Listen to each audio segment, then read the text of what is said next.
Welcome to Chillin' 101. We hope this video helps. You begin by making the phone ready. Unlock and wake the iPhone 13, then open the Shortcuts app if you need automated actions. Once done, add the NFC action in Shortcuts or rely on the built-in scanner via Control Center. Why? Because Shortcuts lets you trigger tasks automatically when a tag is read. Now take the phone and approach the tag with the camera side top-back area. Hold steady at about 1 to 2 centimeters for reliable detection. You now build the middle of the process, a usable shortcut. Start a personal automation in Shortcuts, select NFC, and scan the tag to register it.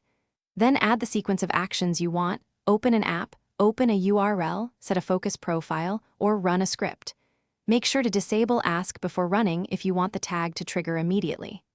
This step matters because it converts a passive NFC read into a real, repeatable action on your phone.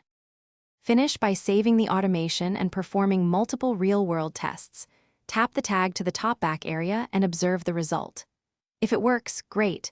If not, make sure the tag is a supported type and not locked, update iOS to the latest version, and reboot the iPhone. Also toggle NFC via Control Center and ensure Shortcuts permissions are allowed. If problems persist, delete and recreate the automation. That often clears permission. Thanks for watching. Consider subscribing if we helped you.